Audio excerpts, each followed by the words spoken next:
So I'm going to take a pause real quick from our Through the Bible study of Genesis to do a little tangent on what a Christophany is, what a Theophany is, and what an Angelophony is. These are theological terms that reference when the heavenly realm is interacting with mankind. A theophany is God, when God, theos, when God interacts with mankind. Now this can appear the burning bush in Exodus 3, when God appears and speaks to Moses. That is an example of a theophany. But there's also instances where, like in our text today, where the Lord appeared to Abraham. That's the opening verse of chapter 18. That could very well be a theophany where it's God. Then you also have Christophanies. Now, Christophany, tongue ties you. But those are instances in which Jesus, God the Son, appears and interacts with mankind outside of his incarnation, right? So before he's born in Bethlehem and after he's resurrected, his appearance and interaction with man as Jesus, Emmanuel, God with us, is a Christophany or a Christophany, depending on how you want to pronounce it.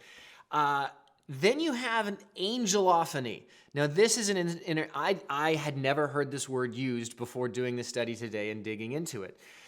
This is any instances when an angel interacts with mankind, with a human. Now, angels are spirit beings that can take form in either appearing as a man, where they don't look like an angel, they just appear like a man, and that's what we have here today. In Genesis 18, there are two angels that appear. Now you may say, Dave, how do you know that they're angels? Genesis 18 does not say anything about them being angels. Context. You have to look at the big picture, and you just got to flip ahead to chapter 19, verse 1, the two angels. It's clear if you read the text on a broader sense, it gives you more insight into it. They are angels. You have God, whether it's God the Son or God the Father, speaking as Lord to Abraham, and then you have two angels with him. Now, there's some nuances in here. So, for example, is every instance in which God the Trinity on some level, whether God the Son or God the Father, interacts with mankind in a human form, does that have to be Christ?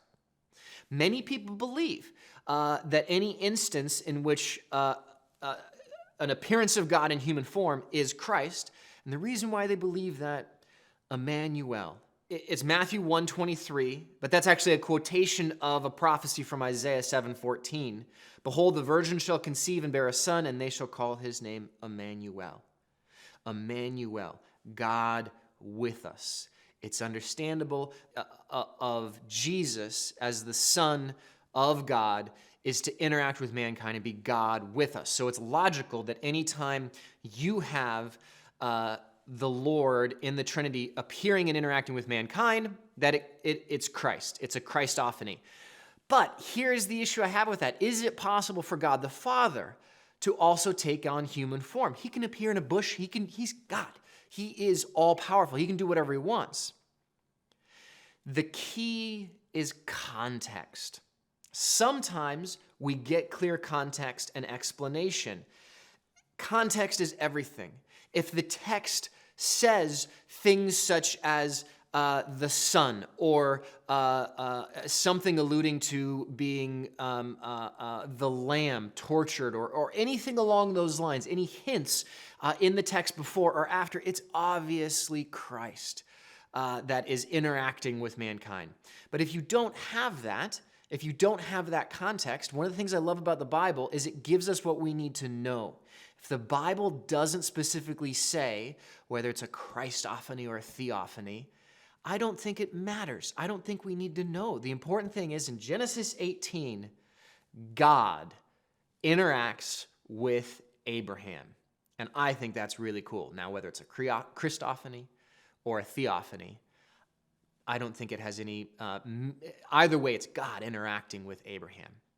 Now, angels are another question, right? So we have instances where angels appear, right? And whether they're always messengers, unless Michael is, as we discussed this, I think 2 weeks ago in Genesis 16, we see the angel of the Lord. So that phrase, the angel of the Lord, I spoke about 2 weeks ago when Hagar leaves and she's going back to Egypt because of the interaction that she has with Sarai, and she's like, you know what, I'm done, I'm out of here.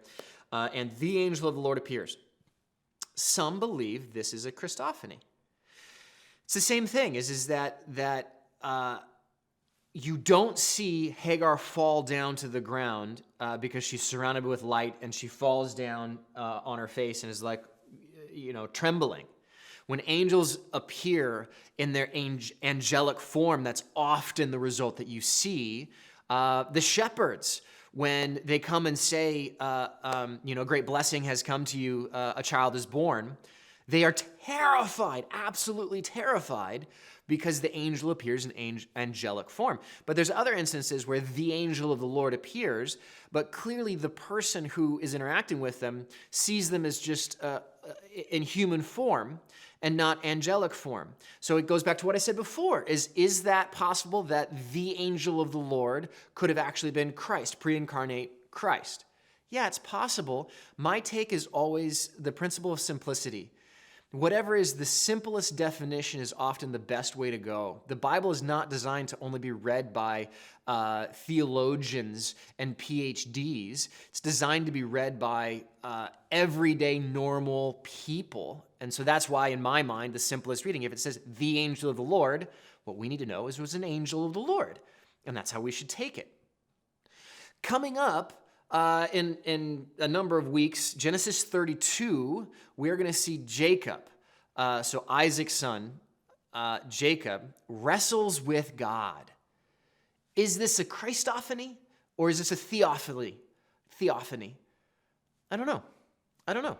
It's the same thing. And when we get to it, we'll have to see what the context implies. But we know God in the Trinity on some level is interacting with us. And that is the most important thing to keep in mind, is that God, the creator of everything, is choosing to interact with his creation.